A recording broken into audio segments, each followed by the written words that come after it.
اس کے علاوہ جو دوسرے ان کے ہاں 4 طبقاتی فرق ہیں، انہوں نے یہ طبقاتی فرق رکھا ہے، اور مجھے یہ لگتا ہے کہ ہندوؤں نے بھی، عام ہندوؤں نے نہیں بلکہ انہی RSS کے لوگوں نے یہ طبقاتی فرق ان کے درمیان بانٹا ہے، ویش، چھتریہ اور درشت، یہ چیزیں انہوں نے رکھی ہیں، اور کہا ہے کہ برہما سے برہمن اس کے سر سے بنے ہوئے ہیں، ویش اس کے سینے سے بنے ہوئے ہیں، چھتریہ اس کے بازوؤں سے بنے ہوئے ہیں، اور پھر درشت جو ہیں شودر یہ اس کے پیروں سے بنے ہوئے ہیں۔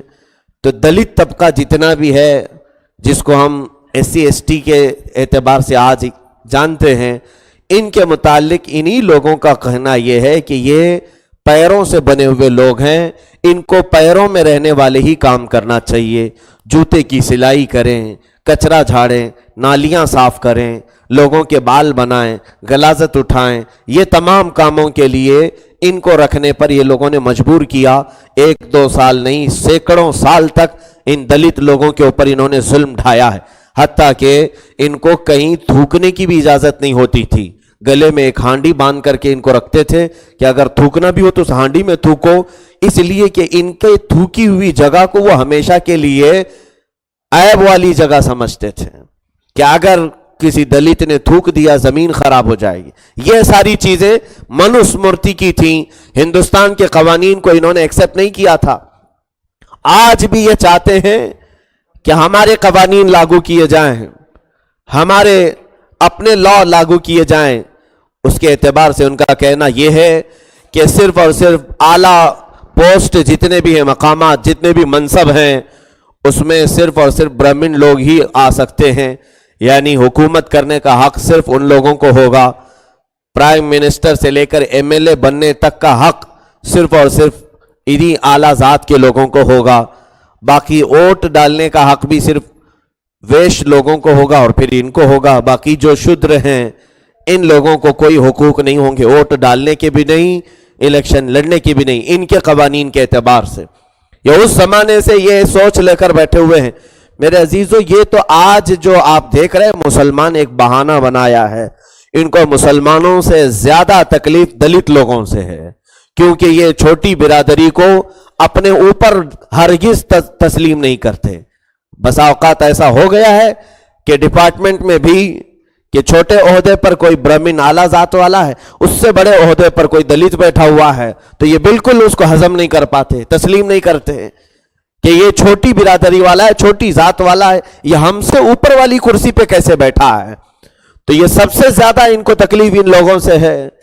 میں آج یہ میسج دینا چاہتا ہوں کہ دلت برادری تقریباً یہاں پر ہندوستان میں بہت بڑی تعداد میں ہے، بڑی تعداد میں ہے، اور حقیقت میں دیکھا جائے تو سب سے پرانے شہری ہندوستان کے یہ لوگ ہیں۔ ہندوستان کے شروع سے آباد لوگوں میں یہی لوگ ہیں۔ باقی برہمن جو آریہ سماج ہے یہ تو باہر سے آئے ہوئے لوگ تھے، ہندوستان میں نہیں تھے۔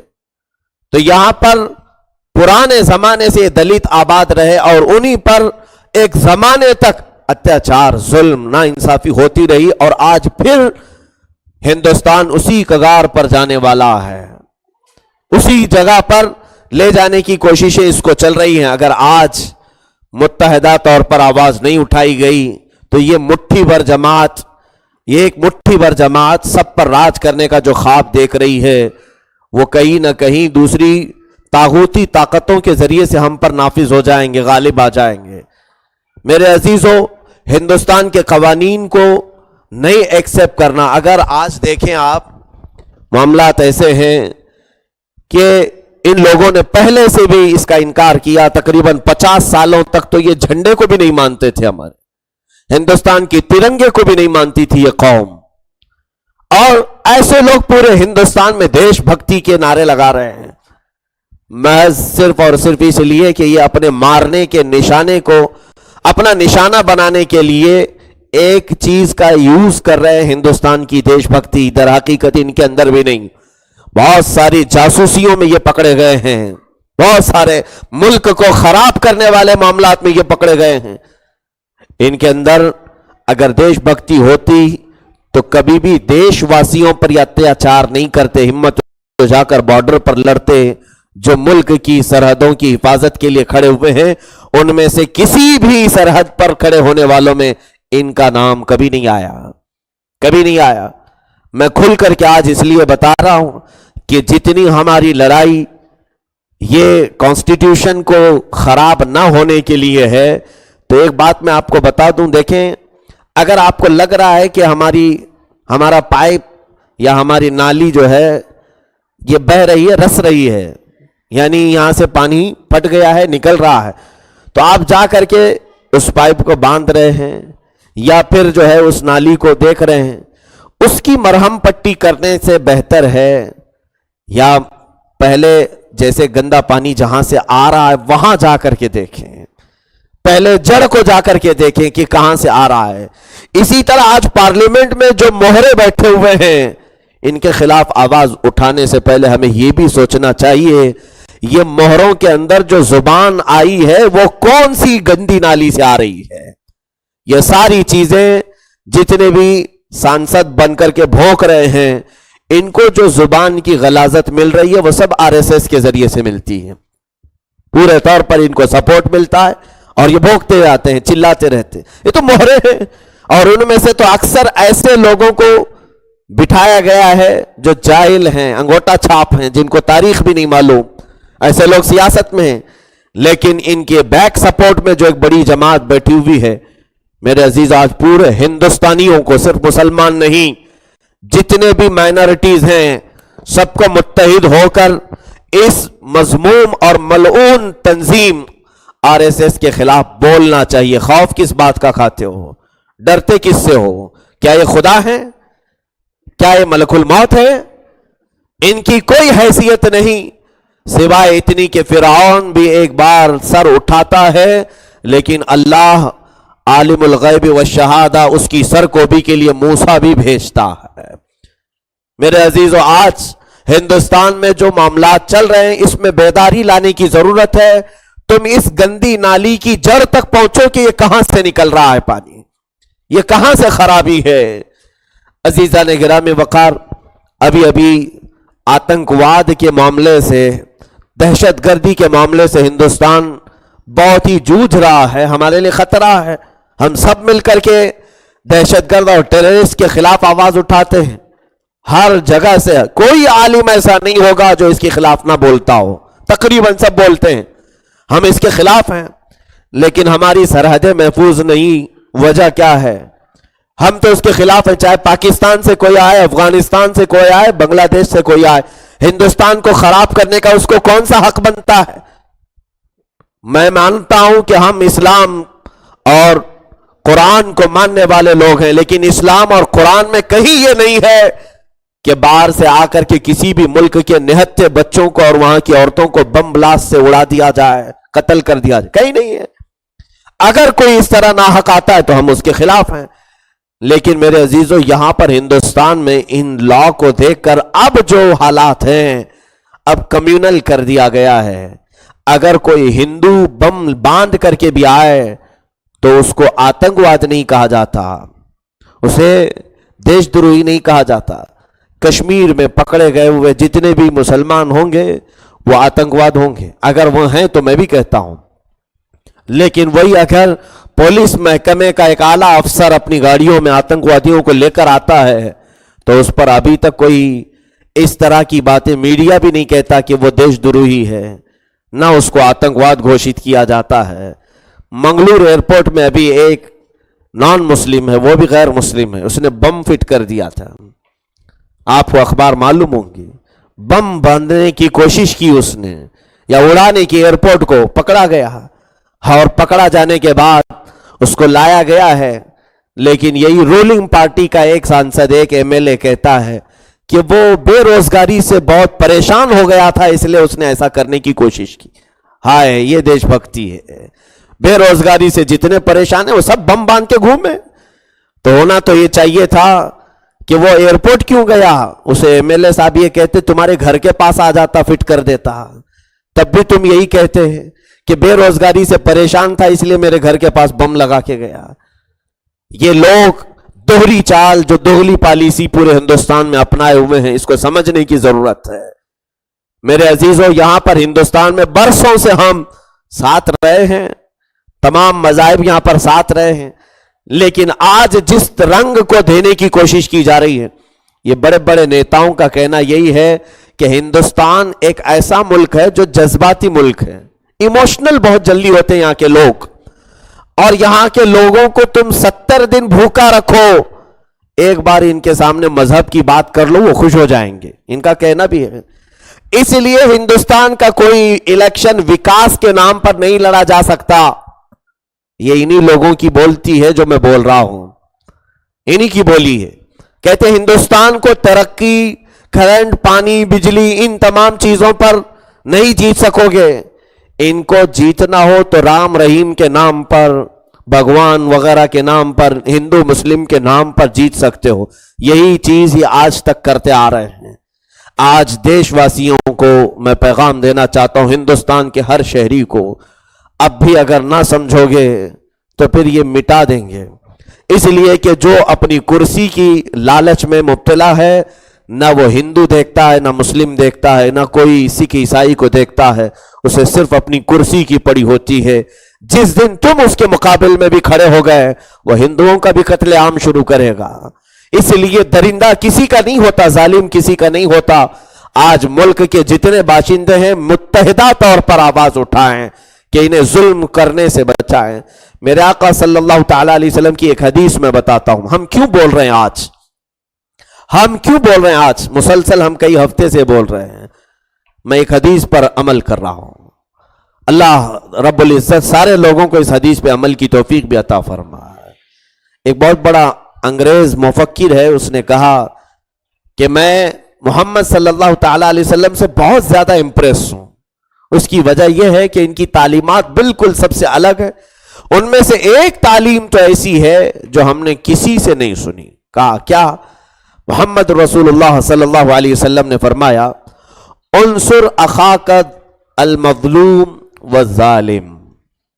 یہ دیکھیں کیسی ہے حدیث ہے کہ تم اپنے مظلوم بھائی کی مدد کرو۔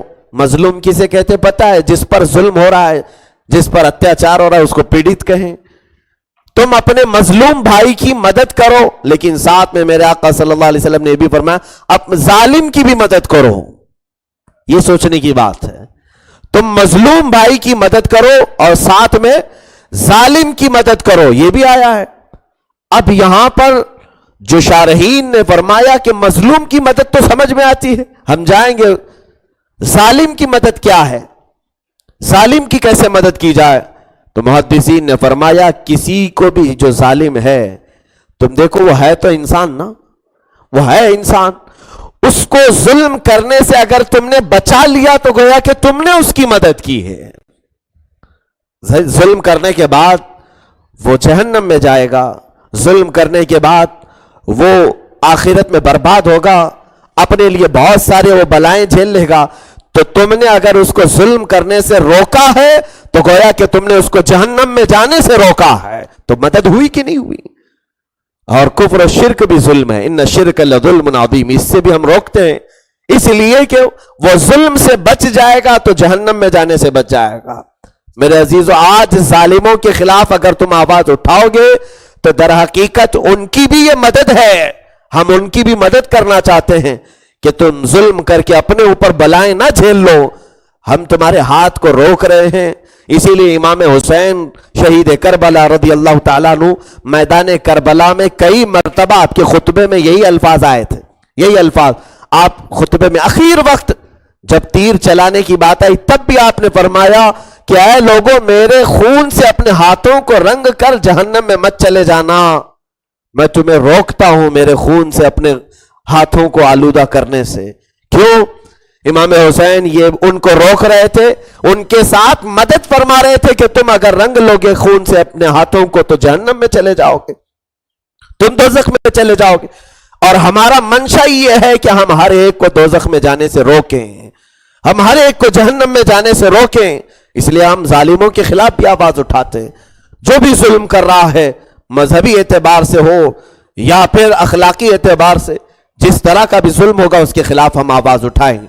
اب میں میرے عزیزوں تھوڑی سی باتیں یہاں پر قانون کے سلسلے میں عرض کرنا چاہ رہا تھا.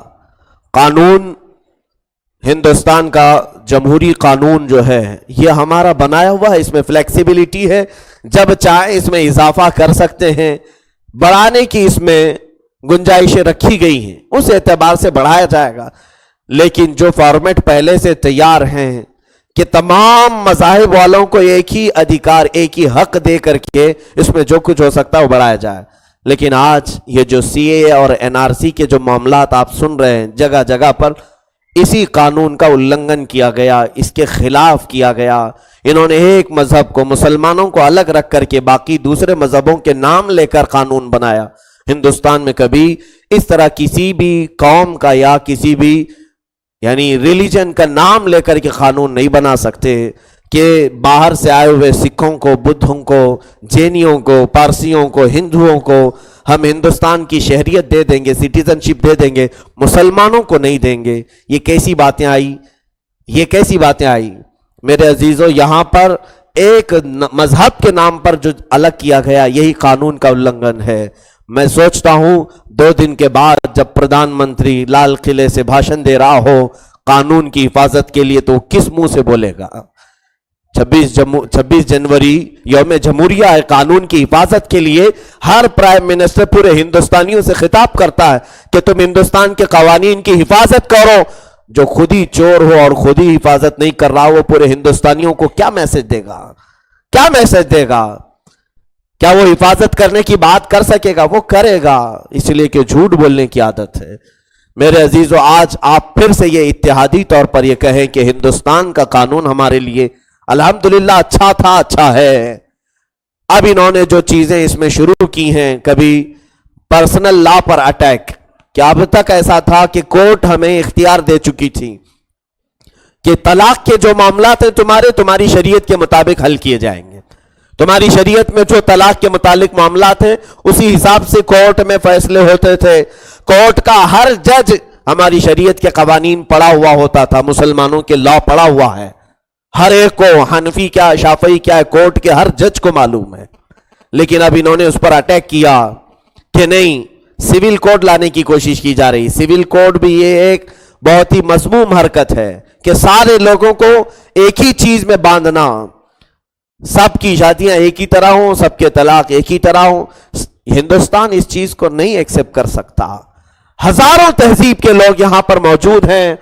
میرے عزیزو، یہ جس طرف جا رہی ہے، آج ہمیں اویئرنس، بیداری کی ضرورت ہے کہ ہندوستان کا ہر شہری بیدار ہو جائے کہ تمہارے ساتھ آگے کیا ہونے جا رہا ہے، کیا معاملات ہو رہے ہیں. اور تم بیدار نہیں ہوتے، اسی وجہ سے ظالموں کو تخت تک پہنچا دیتے ہو اور ریپسٹ لوگوں کو کرسیوں تک پہنچا دیتے ہو. سب سے بڑا ظلم تو ہماری طرف سے بھی ہے، ہماری طرف سے بھی ہے. موسیٰ علیہ الصلوۃ والتسلیم نے اللہ رب العزت کی بارگاہ میں ایک ظالم کے متعلق پوچھا، ہے رب ذوالجلال، اس نے فلاں کی زمین ہتھیا لی ہے، فلاں کی زمین ہتھیا لیا، قبضہ کر لیا، یہ ظالم ہے، یہ مظلوم ہے. رب تعالیٰ کی طرف سے جواب آیا، موسیٰ جو مظلوم ہے وہ بھی ظالم ہے، جس کی زمین قبضہ کر لی گئی ہے وہ بھی ظالم ہے. ظالم جو ہتھیا لیا وہ تو ہے ہی. کہا کیوں؟ کہا اس نے اللہ کے حقوق تلف کیے، اس لیے اللہ نے اس پر ظالم کو مسلط کیا. وہ پہلا ظالم ہے جو اس نے اپنے آپ پر ظلم کیا اور قوانین الہی کے ساتھ ظلم کیا، فطرت کے خلاف اس نے ظلم کیا، جس کی وجہ سے اللہ نے اس پر ظالم مسلط کیا ہے. آج ہمارے سروں پر اگر کوئی ظالم مسلط ہوا ہے تو کہیں ایسا تو نہیں کہ ظلم ہماری طرف سے بھی ہوا ہو. ہم نے اپنے اعمال میں جو ظلم کیا ہے، کون سا ظلم؟ کہ نمازوں سے تم غائب ہو، اللہ کے حقوق پورے ادا نہیں کر رہے ہیں، یہ ظلم نہیں ہے؟ اس کی زمین پر اس کا کھانا، اس کا پینا، اس کی تمام چیزیں استعمال کرنا، لیکن اس کی نہ عبادتوں میں پورے ہیں نہ اس کے حقوق پورے ادا کر رہے ہیں، تو یہ ظلم اللہ کے ساتھ ہوا کہ نہیں ہوا؟ تو ظلم تو یہاں سے شروع ہوا. اس لیے رب تبارک و تعالی ہم پر بھی ظالموں کو مسلط کرتا ہے. تو اس ظلم کی ابتدا جہاں سے ہوئی، اس کو بھی ختم کرنے کی ضرورت ہے. اسی لیے میں بار بار کہہ رہا ہوں، اویئرنس لاؤ، آپ اپنے اندر بیداری لاؤ. لوگ آج میسیجز فارورڈ کر رہے ہیں جگہ جگہ کہ آپ وظیفے پڑھو، عبادتیں کرو. میں ان کا خیر مقدم کرتا ہوں، کاش ایسا ہو جاتا کہ ہر مسجد فجر میں بھری ہوئی ہوتی اور ہر عشاء کے بعد اجتماعی ذکر میں لوگ آہیں بلند کرتے، تو پھر دیکھ لیتے تم کہ رنگ کس کا غالب آ جاتا، تم دیکھ لیتے کہ تمہارے ذکر میں کتنی برکت ہے اور اللہ کے نام میں کتنی تاثیر ہے۔ ارے معاملہ ایسا بھی ہے کہ حضرت ابو عبیدہ بن جراح رضی اللہ تعالیٰ عنہ اور کچھ صحابہ اکرام کی قیادت میں ایک فوج ملک شام گئی ہوئی ہے۔ ملک شام میں ایک قلعے کا انہوں نے محاصرہ کیا تھا، اور وہ قلعہ جو دشمنوں کا تھا، جنہوں نے ان کے ساتھ ظلم کیا تھا صحابہ کے ساتھ، ان کے خلاف یہ لڑنے کے لیے کھڑے ہوئے تھے۔ وہ قلعے کے اندر محفوظ بیٹھے ہوئے تھے، اندر سے وہ گولہ باری کرتے تھے، تیر چلاتے تھے باہر جو صحابہ کھڑے ہوئے تھے۔ 40 دن کا عرصہ گزر گیا، 40 دن تک یہ ان کے حملوں کو برداشت کرتے رہے۔ اندر وہ محفوظ ہیں، دیواروں کے پیچھے چھپ کر کے وہ تیر برساتے، اور یہ نہتے صحابہ باہر کھڑے ہوئے ہیں، کیا کرتے؟ 40 دن کے بعد سپہ سالار جو صحابہ کے تھے، دیکھیں میں آپ کو بتا رہا ہوں قوت ایمانی کیا ہے، ایمانی طاقت ہوتی کیا ہے۔ انہوں نے سب کچھ جمع کیا، کہا بہت ہو گیا ہے، ان کے تیر ہم نے بہت کھائے، مقابلہ کرنے کے لیے باہر نکلتے نہیں۔ تو انہوں نے ایک اونچے ٹیلے پر کھڑے ہو کر کے کہا، میں نعرہ لگاتا ہوں اللہ کے نام کا، تم بلند آواز سے اللہ اکبر کہو۔ انہوں نے صرف تکبیر بلند کیا، جو سپہ سالار صحابہ تھے، صحابی تھے، انہوں نے کہا تکبیر، تو صحابہ نے اتنی زور سے اللہ اکبر کہا کہ تیسری مرتبہ اللہ اکبر کہنے سے پہلے قلعے کی دیواریں ٹوٹ گئی تھی۔ قلعے کی دیواریں ہر طرف سے ٹکرا گئی اور دھرار پڑ گئی اور ٹوٹ گئی۔ تھوڑی دیر کے بعد ان صحابہ کی جماعت نے جیسے اسے دھکا دیا، دیواریں پوری کی پوری زمین بوس ہو گئی، دشمنوں پر یہ غالب آ ہے۔ صرف نعرہ تکبیر سے بلند آواز انہیں فتح عطا کر سکتی ہے۔ تو تمہارا اجتماعی طور پر جمع ہو جانا اور ذکر کرنا ان کی چولیں بھی آج ہلا دے گا، ان کے کرسیوں کے اقتدار پر بیٹھے ہوئے تختوں کو بھی ہلا دے گا۔ لیکن آج بات یہ ہے کہ مسجدیں خالی ہیں اور سینما گھر بھرے ہوئے ہیں، آج بھی قطار وہاں لگتی ہے، یہاں تو پوری خالی کی خالی صفیں ہیں۔ اگر گناہ خرید کر کے لینا پڑے تو تم لائن لگا کر خرید رہے ہو، لائن لگا کر خرید کر کے وہاں جاتے ہو، اور یہاں مفت میں تمہیں جنت کی خیرات دی جائے، یہاں پر لوگ مفت میں لینے کو تیار نہیں۔ کیا یہ ظلم نہیں ہے؟ کیا یہ ظلم نہیں ہے؟ ظلم تو ہماری طرف سے ہم نے شروع کیا ہے۔ دوسری جگہ پر تم جاتے ہو، بہت سارے معاملات ایسے ہیں کہ جہاں رات بھر جاگتے ہو، رات بھر عیاشی کر کے آ جاتے ہیں، 5 منٹ سے 10 منٹ تمہارے لیے 4 رکعت اللہ کی بارگاہ میں پڑھنا دشوار کیسے ہو جاتا ہے؟ کیا یہ ظلم نہیں ہے؟ کیا یہ ظلم نہیں ہے؟ بتاؤ، آج تک مسجد میں آنے کی فیس کون لیا ہے تم سے؟ کس نے تم سے فیس مانگی؟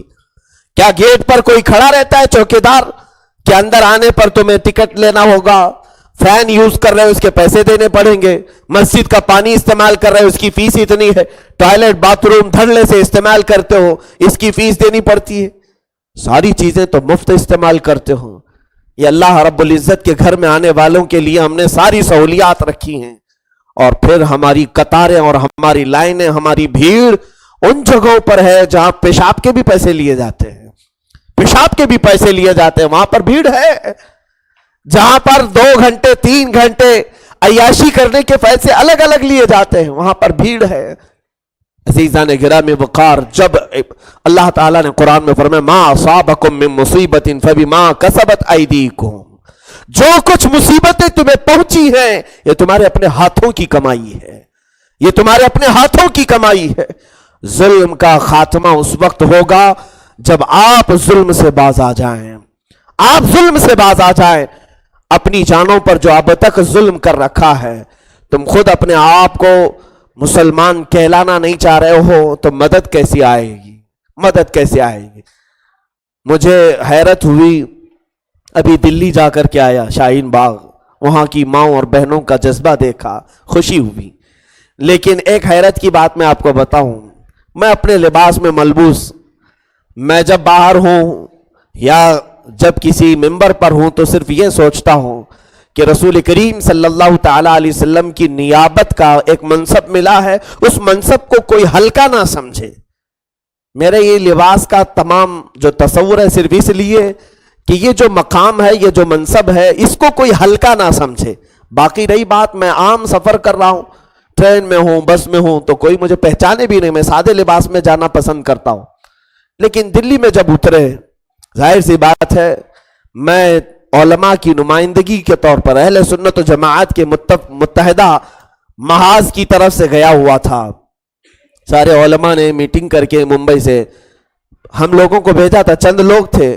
وہاں پہنچنے کے بعد میں جو بات کہنا چاہ رہا ہوں وہ یہ ہے کہ جس طرح میرا لباس ہے ایک عالمانہ لباس، میں اپنے عمامہ اور اپنے جبے اور اپنی چادر میں نکلا تو دوسرے تو چھوڑے ہیں، ہندوؤں نے تو ایک بہت استقبال کیا، لیکن جو علماء برادری تھی، کچھ علماء بھی تھے اور کچھ ہمارے مسلمان، انہوں نے کہا کہ مولانا صاحب یہ عمامہ اتار دیجئے، آپ یہ پگڑی اتار دیجئے۔ آپ کہا کیوں؟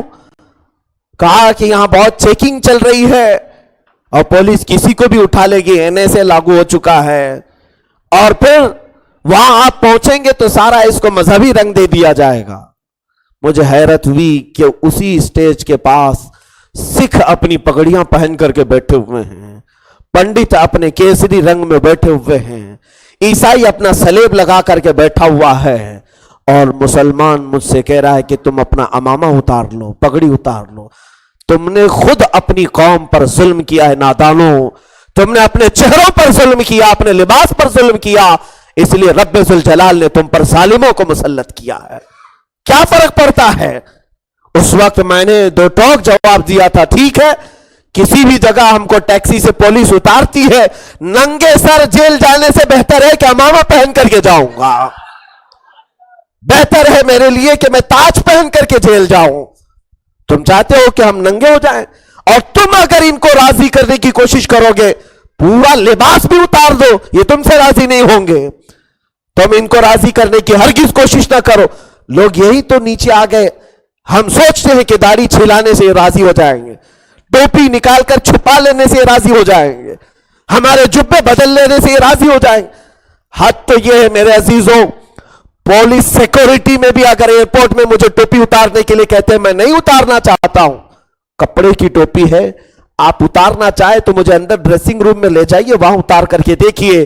پبلک کے سامنے میں نہیں اتاروں گا، اس لیے کہ یہ میں آج پورا اسلام اپنے ساتھ لے کر کے چل رہا ہوں، میں ایز اے ایمبیسیڈر ہوں، ترجمان کی حیثیت سے ہوں۔ جہاں تم اترتے گئے یہ سب اتارنا شروع کر دیا۔ جہاں تم اپنے حقوق پر ڈٹے رہو کوئی تمہارا مقابلہ کرنے کی ہمت نہیں کر سکے گا۔ آج سب سے بڑی تکلیف مجھے اپنے لوگوں سے شکایت اسی بات کی ہے، شکایت اسی بات سے۔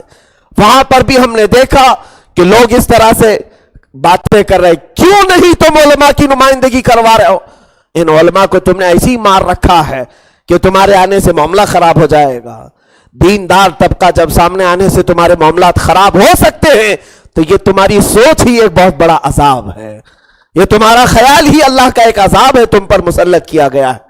عزیزان گرامی وقار، قانون کے متعلق میں بات یہ کہہ رہا تھا، اللہ عز و جل نے جو قوانین بنائے ہیں انسان کے لیے، اور میرے مصطفیٰ کریم صلی اللہ علیہ وسلم نے پوری شریعت کا لا ہمیں بتایا ہے، اور اسی کے حساب سے ہم اپنی زندگیاں گزار رہے ہیں۔ ہندوستانی قانون کے مطابق بھی ہمیں یہ اختیار دیا گیا ہے کہ تم اپنی پرسنل لائف میں اپنے پورے نظام مصطفیٰ کے ساتھ جی سکتے ہو، تمہیں ہندوستانی قانون چھیڑ چھاڑ نہیں کرے گا، ہندوستانی قانون تمہیں چھیڑ چھاڑ نہیں کرے گا۔ 70 سالوں میں سوائے طلاق کے باقی ہر معاملے میں ہندوستان نے تمہیں اختیار دیا ہے، تم اپنے نبی کے جو کچھ بھی بتائے ہوئے فرامین ہو اس پر عمل کر سکتے ہو۔ روکا گیا ہے اذان سے، تمہیں روکا گیا ہے، کئی قانون میں ہے کہ تمہیں نمازوں سے روکا گیا ہے، قانون میں ہے ہندوستانی قوانین کے خلاف، تمہیں داڑھی رکھنے سے منع کیا گیا ہے، ہندوستان کے قانون میں کسی بھی حضور صلی اللہ تعالی علیہ وسلم کے بتائے ہوئے قانون کی مخالفت نہیں ہے، یعنی منع نہیں کیا گیا، سوائے ابھی یہ طلاق ثلاثہ وغیرہ کے معاملات جو ہوئے ہیں، باقی تقریباً ہمیں آزادی دی گئی، لیکن اس آزادی کا ہم نے استعمال نہیں کیا۔ ہم خود ہی دور بھاگنے لگے، اس لیے وہ ہمیں جکڑنا شروع کر دی۔ ظاہر سی بات ہے، مثال کے طور پر آپ کو میں بتاؤں، ہمارے پاس کھانے پینے کی چیزیں ہیں، ہم نے آپ سے کہا صبح 6 بجے سے لے کر شام کے 6 بجے تک جو کھانا چاہو کھا لو۔ میرے پاس 100 قسم کی ویرائٹی تھی، 100 ویرائٹیز کھانے کی، میں نے کہا ہر چیز کھا لو آپ جو چاہے۔ اب میں نے دیکھا کہ دن بھر آپ دیکھتے گھوم رہے ہو، اس میں سے آپ نے 100 چیزیں تو استعمال نہیں کی، 10 چیزیں استعمال کی۔ اگلی بار میں نے دوسرے دن یہ سوچا یہ بیچارہ صرف 10 چیزوں کو چاہتا ہے، 90 ختم کر دو 10 رکھو۔ میں نے 90 کھانے کم کر دیے، 10 رکھے، اور پھر میں بولتا رہا صبح کے 6 سے لے کر شام کے 6 بجے تک یہ 10 میں سے جتنا چاہے یوز کر لو۔ پھر آپ نے دیکھا 10 میں سے خالی دیکھتے رہے اور 2 ہی استعمال کیا۔ دوسرے دن میں نے پھر یہ اعلان کر دیا کہ اس کو بیچارے کو 10 کی ضرورت نہیں ہے، صرف 2 کی ضرورت ہے۔ میں نے اور کم کر دیا اور 2 ہی رکھا اور کہا 2 میں تم اپنا گزار بسر کر لو۔ یہی معاملات ہمارے ساتھ ہم پر بیٹھے ہوئے کر رہے ہیں کہ پہلے تو ہمارے لیے اختیار تھا کہ تم جس طرح چاہو جی لو اپنے اسلامی تشخص کے ساتھ، لیکن جب انہوں نے دیکھا اس کو داڑھی کی ضرورت نہیں ہے، اس کو پگڑی کی ضرورت نہیں ہے، اس کو اذان کی ضرورت نہیں ہے، تو گھیر کر کے کم کرنے کی کوشش کی گئی۔ کہا گیا کہ اب تمہارے لیے تمام چیزوں کی ضرورت نہیں، اتنے میں گزارا کر لو، پھر کل دیکھا جائے گا یہ چیزوں میں بھی تم آگے نہیں آ رہے ہو، یہ بھی بند کیے جائیں گے۔ اسی طرح میرے عزیزو، ہمارا اسی طرح سے کٹوتی کرتے ہوئے وہ دن نہ آ جائے جب پھر ہمیں نام رکھنا بھی مشکل ہو جائے، نام رکھنا بھی مشکل ہو جائے۔ آزاد ہندوستان ہے، اس آزادی کا پورا حق اٹھاؤ، استعمال کرو۔ اس کے جتنے بھی آزاد تمہیں دیے گئے ہیں، رہنے کی آزادی، کھانے کی آزادی، پینے کی آزادی، تمہارے مذہب کی آزادی، بولنے کی آزادی دی گئی ہے، یہ تمام آزادیوں کا استعمال کیوں نہیں کرتے ہو؟ تم خود اپنے اوپر پابندیاں، غلام بننے کی جس کو عادت پڑ گئی ہو اسے آزادی راس نہیں آتی۔ غلام بننے کی عادت نکالو اور آقا بن کر کے جیو، اس لیے کہ ہندوستان کے ہر شہری کو ہندوستان کے قانون نے غلام نہیں بلکہ اپنے اپنے گھر کا آقا ہی بنایا ہوا ہے۔ تم خود مالک ہو، تمہارے پراپرٹی میں حتیٰ کہ حکومت کا بھی عمل دخل نہیں ہوتا، آپ کو نہیں معلوم؟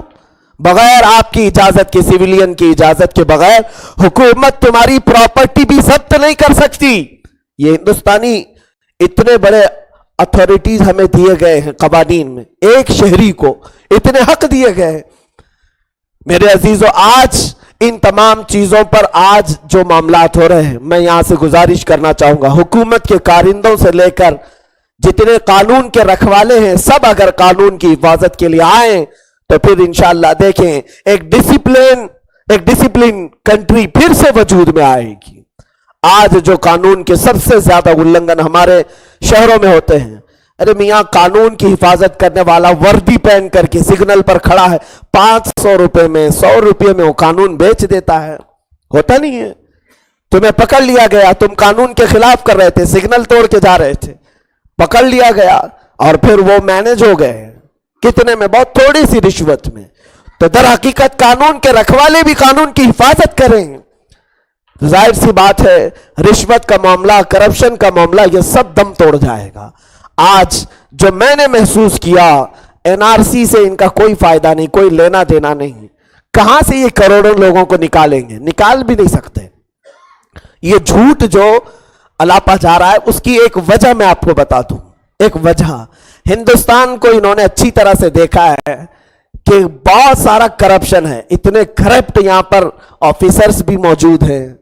آدھار کارڈ کی مثال لے لیجیے آپ، آدھار کارڈ آپ کے پروف کم ہے، 50 روپے میں بننے والا آدھار کارڈ کبھی کبھار 300 روپے میں بنتا ہے، کبھی 500 روپے میں بنتا ہے، ہوتا ہے۔ پاسپورٹ کی فیس تقریباً 1000 سے 1500 روپے ہے، لیکن بننے تک آپ کو 5000 روپے خرچ آ جاتا ہے۔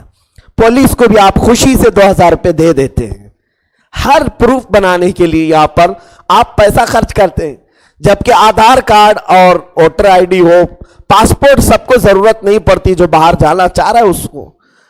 تو یہ جس کی زیادہ ضرورت نہیں، اس کے لیے بھی آپ 1000 2000 خرچہ کر رہے ہیں، 1000 2000 خرچہ کر رہے.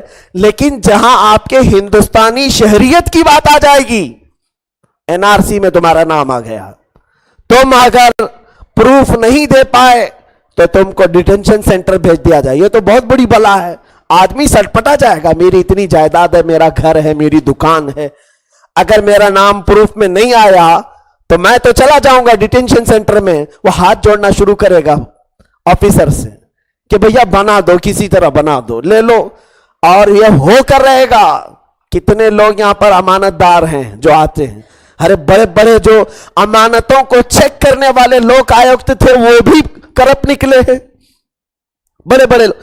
اب جب سٹیزن شپ کے معاملات آئیں گے اور تم سے اگر کہہ دیا جائے, آپ سے میں پوچھتا ہوں کہ تمہارے پاس پروف پورے نہیں ہوئے ہیں, تھوڑے سے نکلے ہیں, اور آفیسر نے صرف آپ سے کہا 10,000 روپے دے دو, میں تمہارے کاغذات بنا دوں گا, خوشی سے آپ لا کر کے دیں گے, اور پھر بھی وہ ویلیو کے حساب سے بولیں گے. تمہاری اگر 1 کروڑ کی پراپرٹی ہے تو تمہارے کاغذات بنانے کے لیے 10,000 تھوڑی نہ مانگے گا, وہ 1 لاکھ بھی مانگ سکتا ہے, 50,000, اور آپ خوشی سے دو گے بھی کہ بھائی یہاں اتنی بڑی ہماری جائیداد ہے, ہمارا گھر بار بینک بیلنس سب چلا جائے گا, بنا لو 50,000 روپے میں. یہاں جن کے گھر ٹوٹتے ہیں وہ کاغذ بنانے کے لیے لاکھوں خرچہ کرتے ہیں, جن کے روڈ پر دکانیں آ رہی ہیں وہ کئی لاکھوں روپے میں اپنے پرانے پیپر یا کسی طرح رشوت دے کر کے پیپر بنا لیتے. ہو رہا ہے کہ نہیں ہو رہا ہے؟